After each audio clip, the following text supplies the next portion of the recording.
매일 성경 묵상 오늘 본문 말씀은 요한복음 5장 1절부터 15절까지 말씀입니다. 오늘 본문은 베데스다 연못가에서 일어난 기적에 관한 말씀입니다. 예루살렘 북동쪽 양해문 근처에는 베데스다라 불리는 연못이 있었습니다. 베데스다는 은혜의 집이라는 뜻인데 그곳의 현실은 은혜보다는 기다림과 경쟁 그리고 체념이 가득한 자리였습니다. 연못가에는 5개의 행각이 있었는데 행각은 지붕이 둥근 아치 형태로 되어 있는 통로라고 생각하시면 됩니다. 그 안에는 맹인, 다리 저는 사람, 그리고 걷지 못하는 사람들이 모여 있었습니다. 그들은 한 가지 희망을 붙들고 있었는데 그것은 물이 움직일 때 가장 먼저 들어가는 사람은 낫는다는 전설이었습니다. 그런데 그곳에는 38년 동안 병으로 누워 있던 사람이 있었습니다. 38년은 단순한 시간이 아니라 거의 한 세대에 해당하는 시간입니다. 그 긴 시간 동안 베데스다 연못은 그에게 희망의 장소이면서도 동시에 가장 잔인한 장소였습니다. 왜냐하면 치유를 얻으려면 누구보다 빨라야 했지만 그는 스스로 움직일 수 없는 사람이었기 때문입니다. 그런 그를 예수께서 찾아오십니다. 그리고 물으십니다. 내가 낫고자 하느냐?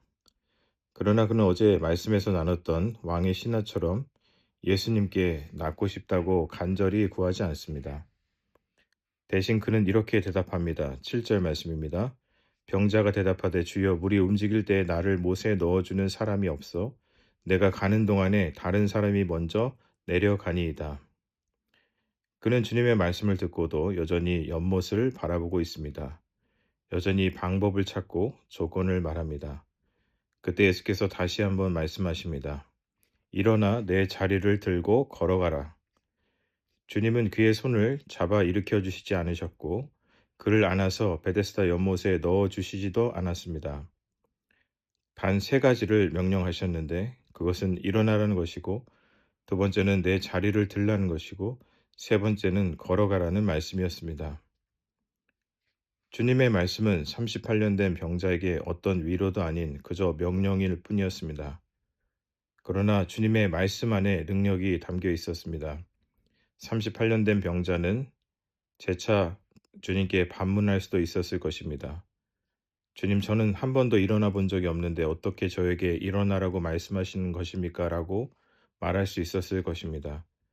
그러나 그는 주님의 말씀을 듣고 그대로 행합니다. 9절 말씀입니다. 그 사람이 곧 나아서 자리를 들고 걸어가니라. 연못이 아니라 주님의 말씀이 그를 일으켰고 그는 스스로 자리를 들고 걸어갔습니다. 기적은 연못에서 일어나지 않았습니다. 주님의 말씀에서 일어났습니다. 38년 동안 그에게 필요했던 것은 물이 움직일 때 연못에 들어가는 것이 아니라 하나님의 아들의 말씀 한마디였습니다.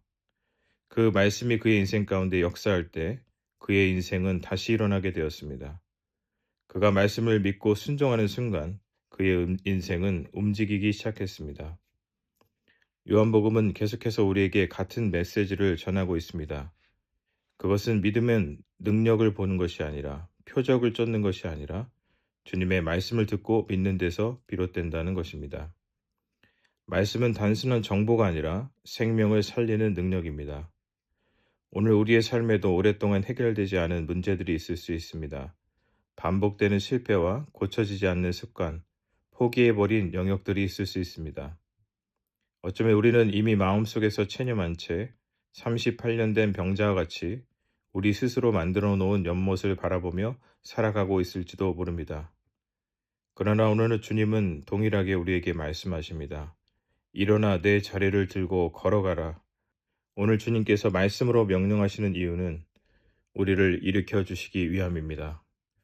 그러므로 오늘도 그리스도의 말씀 앞에 서시기를 축복합니다. 그래서 우리의 인생에도 38년 대 병자와 같이 해결되지 않았던 문제들이 일어나게 되는 기적을 경험하는 은혜가 있기를 축복합니다. 기도하시겠습니다. 주님, 은혜를 감사합니다. 오늘 말씀을 통해서 결국 주님의 말씀에 능력이 있음을 다시 한번 깨닫게 하시니 감사합니다. 우리도 38년 된 병자처럼 오랫동안 우리가 만든 연못을 바라보며 살아왔던 시간들이 있음을 고백합니다. 주님을 믿기보다, 주님의 말씀을 믿기보다 방법을 찾고 조건을 계산하며 때로는 체념했던 우리의 마음을 용서하여 주옵소서. 오늘도 우리를 찾아오셔서 말씀으로 일으켜 주시니 감사합니다. 일어나라 말씀하시는 주님의 음성을 듣고 순종하게 하시고 말씀의 능력이 우리의 삶 가운데 실제가 되게 하여 주옵소서. 체념의 자리에 일어나서 주님의 영광을 드러내는 삶으로 걸어가게 하여 주옵소서. 예수 그리스도의 이름으로 기도드립니다. 아멘.